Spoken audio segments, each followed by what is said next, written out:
What would make a man who buried his wife 8 months ago crack a joke about marriage on his own porch step? I want you to hold on to that question, because by the end of this story, you will understand exactly why he said it, and why it broke my heart and warmed it at the very same moment. This is the true shape of a small act of kindness on the edge of the Wyoming frontier in the autumn of 1883.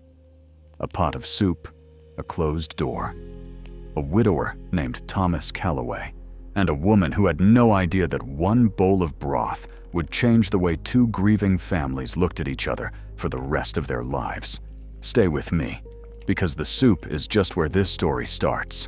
My name was Eleanor Briggs, and I was 29 years old that autumn, married 11 years to a quiet rancher named Daniel, raising 2 children on land, so flat and gold, you could watch a storm roll in from 20 miles away. We lived 2 miles east of the Calloway place, close enough to see Thomas Calloway's chimney smoke on cold mornings, far enough that we mostly kept to ourselves, the way frontier families did. But here is the thing about the prairie nobody tells you in the storybooks. Distance does not mean disconnection. Out there, every neighbor was a lifeline. If your barn caught fire, if your husband broke a leg under a wagon wheel, if a blizzard buried your road for a week, the people 2 miles down were the only people who could reach you in time. So you watched each other's chimneys. You counted each other's lamplight. You noticed when something changed. And in late September of that year, something changed at the Calloway house. The smoke stopped rising in the mornings. I noticed it first on a Tuesday. While I was hanging linens on the line, Daniel noticed it too. That evening, squinting toward the horizon over his coffee. Neither of us said much about it. We assumed Thomas was simply slow getting his fire going, or out mending a fence line before dawn. But by Thursday, the chimney was cold again, and a strange stillness had settled over that house. The kind of stillness that makes a prairie woman's stomach tighten without her knowing exactly why. It was my son, Caleb, only 9 years old, who told me the truth. He had ridden past the Calloway property chasing a runaway calf, and what he saw there shook something loose in him. He said Mrs. Calloway had not been seen at the well in 3 days. He said the curtains were drawn in the middle of the afternoon. He said it felt, in his words, like the whole house was holding its breath. A child should not have to describe a home that way. But children on the frontier saw more than we wanted them to. They grew up fast out there, whether we liked it or not. That night, I lay awake beside Daniel, turning the unease over and over in my mind, like a stone I could not put down. Something was wrong at the Calloway house. I just did not yet know how wrong. The answer came the next morning, carried on the back of Otis Pruitt's wagon, the man who delivered mail and gossip in equal measure across 3 counties.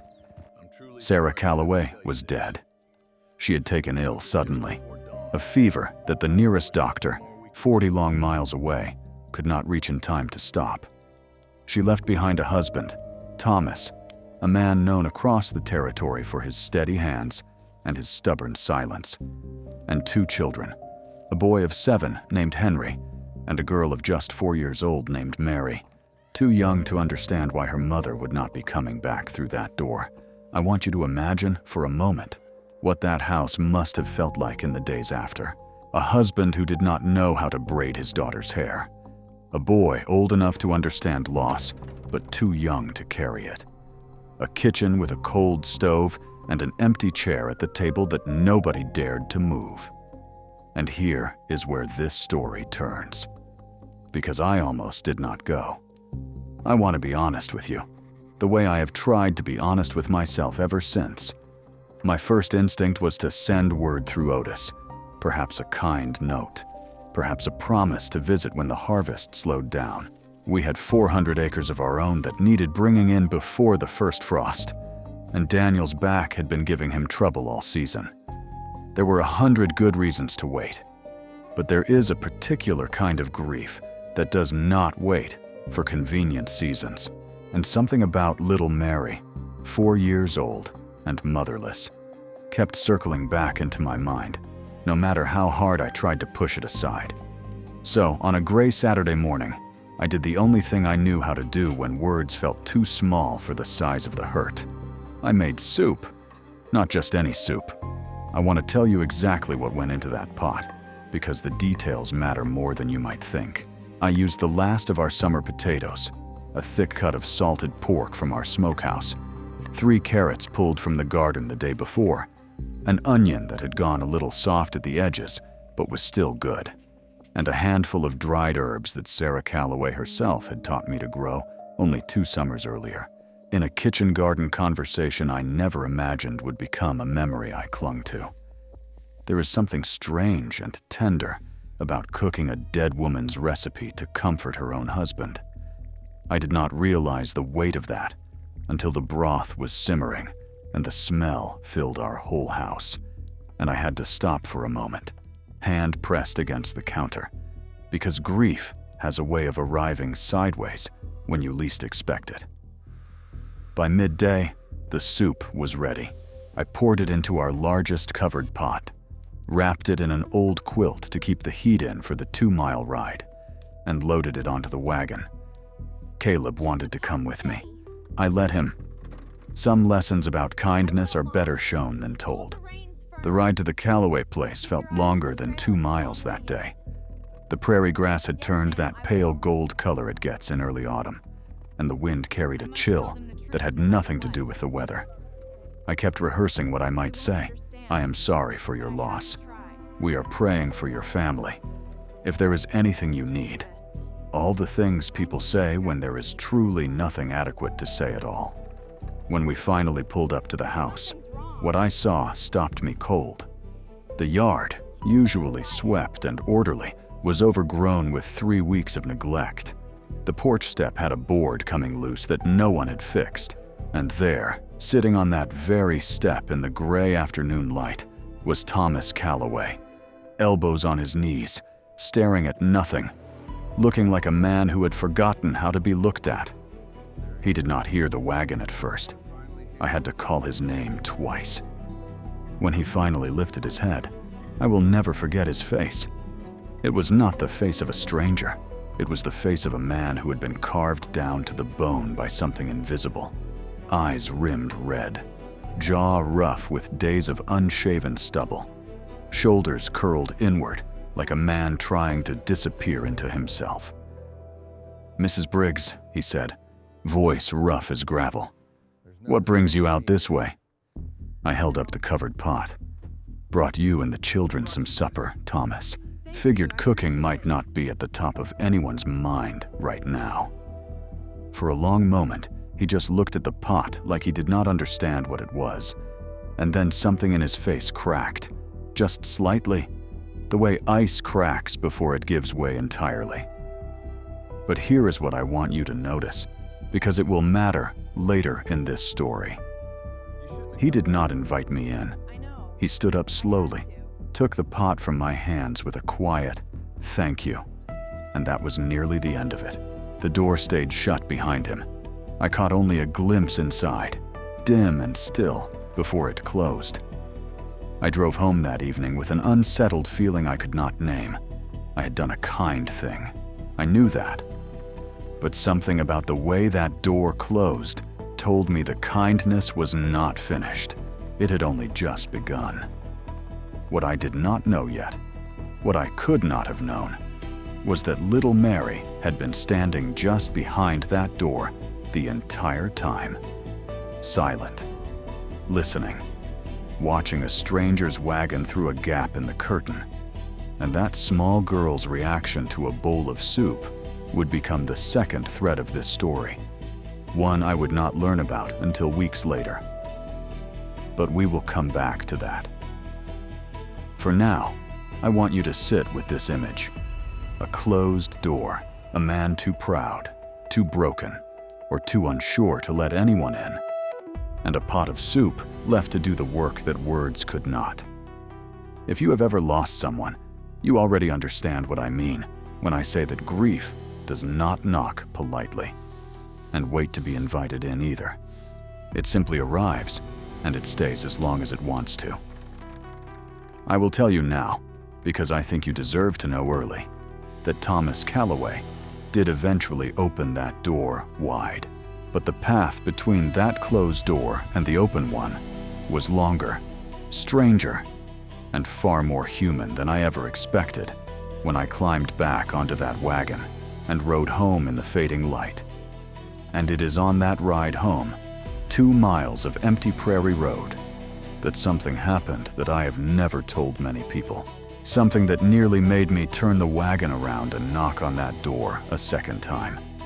Caleb, sitting beside me, broke the silence first. "Ma," he said, "why didn't he ask us in?" I did not have an answer for him then. I am not sure I fully have one now, decades later. But I told him what I believed to be true. I said that some men carry their grief the way a wounded animal carries an injury, hidden, guarded, dangerous to approach too quickly. I said that Thomas Calloway was not rejecting kindness. He simply did not yet know what to do with it. Caleb thought about that for a long while before he spoke again. "Will we go back?" And here is where I made a decision that I believe shaped everything that followed. I told him yes. Not because I had some grand plan, not because I expected anything in return, but because a closed door on the first visit does not mean the kindness was wasted.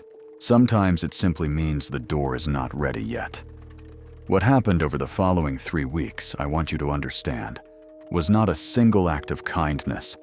It was a quiet, patient rhythm. Every Tuesday and every Saturday, I made the same 2-mile ride. Sometimes with soup, sometimes with bread, sometimes with nothing more than a basket of eggs our hens had given more of than we needed. And bucket by bucket, almost imperceptibly, that door began to open wider. By the second week, Thomas was waiting on the porch before I even arrived, as though he had started listening for the creak of our wagon wheels. By the third visit, he asked if Caleb wanted to see the new foal in the barn. By the fourth, little Henry, the 7-year-old boy who had not spoken more than a few words to anyone since his mother's passing, asked my son if he wanted to race to the fence post and back. And then there was Mary. I want to tell you about the day I finally understood why that first door had stayed shut, because it changes everything you think you know about that moment. It was on my 5th visit, nearly a month after Sarah Calloway's death, when Thomas finally invited me inside. The house was clean by then, the porch step repaired, the curtains opened to let the autumn light spill across the floor. But what struck me most was Mary, sitting quietly at the kitchen table, clutching something in her small hands. It was the bowl, the very bowl I had used to carry that first pot of soup weeks earlier. She had kept it, washed it herself, Thomas told me later, and placed it on a shelf where she could see it every single day, because in her 4-year-old mind, that bowl had become something almost sacred. It was the first piece of kindness to arrive in their house after her mother had gone. It was proof to a grieving little girl that the world had not entirely forgotten them. She wouldn't let anyone touch it, Thomas told me quietly that day, his voice catching in a way I had not heard before. Not even me. She said it was Mrs. Briggs's kindness bowl, and it had to stay clean for whenever you came back. I do not think I have ever felt more humbled by something so small in my entire life. That, I came to understand, was why the door had stayed shut on that very first visit. It was not coldness. It was not pride. Not entirely. Thomas Calloway had been so afraid of breaking down in front of a near stranger, so terrified that 1 ounce of kindness might collapse the careful wall he had built to keep himself standing for his children, that he had chosen to close the door rather than risk falling apart on his own front step. And little Mary, behind that door, had been watching the whole time, hungry not just for soup, but for proof that someone out there still cared whether her family survived this. If this story is teaching you anything today, and I sincerely hope it is, let it be this: you almost never see the full effect of your kindness. You see a closed door, a quiet thank you, a moment that feels unfinished and uncertain. But behind that door, there might be a 4-year-old girl clutching a bowl like it is the most precious object in the world. Now, I want you to think about something for a moment and tell me your answer in the comments below, because I am genuinely curious how this story lands with you. Have you ever done something small for someone, only to discover much later just how deeply it mattered to them? I would love to read your stories, because I believe every single one of us is carrying a version of this same lesson. But here is where the story takes a turn I never expected. And it is the reason this whole tale has stayed with the families who lived it for generations afterward. As the weeks turned into months, the visits between our two families became something more than neighborly duty. Thomas began helping Daniel with the heavier ranch work, the kind of labor a grieving widow's husband simply could not manage alone with a bad back. In return, I taught Henry his letters at our kitchen table on the evenings Thomas worked late, since the nearest schoolhouse was a brutal 7-mile ride that no 7-year-old boy should make alone in winter. And little Mary, that quiet girl with the kindness bowl, became inseparable from my own daughter, Abigail, who was almost exactly her age. The two of them would chase each other through the tall grass behind our barn, laughing in that pure, unguarded way that only children manage in the middle of hardship, the kind of laughter that reminds the adults around them that joy has not entirely left the world. By the time winter arrived, full and biting across the plains, our two households had become something the old-timers in the territory used to call kin by circumstance. Not family by blood, but family by every choice that mattered. And here is something I want you to sit with, because it surprised even me at the time. Grief, when it is shared honestly between two households willing to show up for each other week after week, does not simply fade away. It transforms into something else entirely. It becomes the foundation for a new kind of family, one built not on the family you are born into, but on the family you choose to stand beside when the ground gives way beneath you. But fix this image in your mind, because we are circling back to it now. Late autumn of the following year, more than a year after Sarah's passing, I rode out to the Calloway place on an ordinary Tuesday, soup in hand. Same as I had nearly every week for over a year.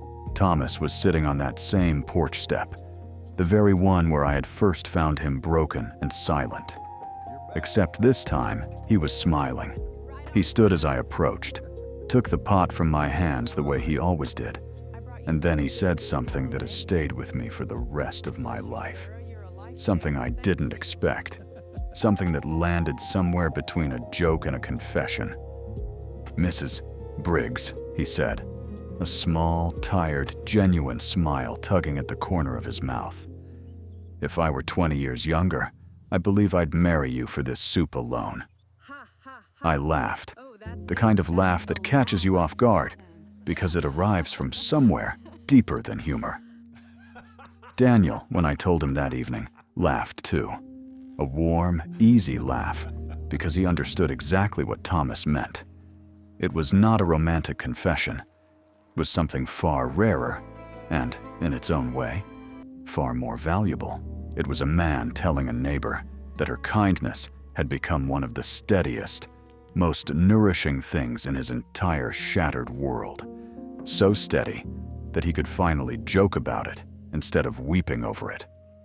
That joke, small as it sounds, was the clearest sign I had that Thomas Calloway had finally crossed from surviving into something resembling living again. I want to ask you something now, because I think it gets to the heart of why this story has traveled so far across so many years. Do you believe small, repeated acts of kindness can rebuild a person more powerfully than one grand gesture ever could? Write your answer below, because I think the comments on a story like this one often teach me more than the story itself does. Before I close this out, there is one more piece of this story I have to share, because without it, you would not fully understand how deep this bond between our two families ran. 3 winters after Sarah's death, a terrible blizzard swept across our part of the territory, the kind that buried fence posts and stranded families for days at a time. Our own barn roof collapsed under the weight of the snow, trapping 2 of our horses inside and threatening to crush everything we owned beneath it. It was Thomas Calloway, riding through a storm so fierce that most grown men would not have left their own front porch, who showed up at our door before dawn, half frozen, ropes and tools strapped across his saddle, having heard the roof give way from 2 miles off in the howling wind. He worked beside Daniel for 6 brutal hours in that blizzard, the 2 of them prying loose timber free, hauling debris through snow up to their knees, saving both horses and most of our feed stores before the worst of the storm hit. When I asked him later, half in disbelief, why he had risked riding through a storm like that, he gave me an answer I have never forgotten. "You came to my door when I couldn't lift my own head," he said simply. "I wasn't about to let you lose your barn while I sat warm by my own fire." That, I believe, is the entire lesson of this story, distilled into a single sentence from a quiet, grieving rancher who had once been too broken to even invite a neighbor through his front door. Kindness given freely, without expectation, has a way of returning to you in forms you could never predict. Sometimes it comes back as a bowl, washed and treasured by a 4-year-old girl. Sometimes it comes back as a joke on a porch step that makes you laugh harder than you expect. And sometimes it comes back as a man riding through a blizzard at dawn because he remembers exactly what it felt like to need someone and refuses to let you feel that alone. If this story moved you even a little, I would consider it a genuine favor if you hit that subscribe button right now, because we have many more true frontier stories like this one waiting to be told. Stories about ordinary people doing extraordinary things for each other when the world feels coldest. And if you are new here, welcome. You picked a good day to find this channel. Before you go, I want to leave you with one final thought. Thomas Calloway eventually did remarry years later, a kind woman from a neighboring county who loved Henry and Mary as her own. But Mary, by then a grown woman herself, kept that same chipped bowl on her own kitchen shelf for the rest of her life. She told her own children, decades later, that it reminded her of the exact moment she learned the world had not given up on her family. So here is my question for you, the very last one I will leave you with today. What is the smallest act of kindness someone has shown you that you still remember, even now, all these years later? Tell me in the comments. I read every single one, and I promise you, your story matters just as much as this one does. This story is a creative reconstruction inspired by the spirit of frontier life in the American West. The characters, events, and details depicted are fictional, crafted independently by the creators for entertainment and reflection. Please consult verified historical sources for accurate accounts of this period in American history.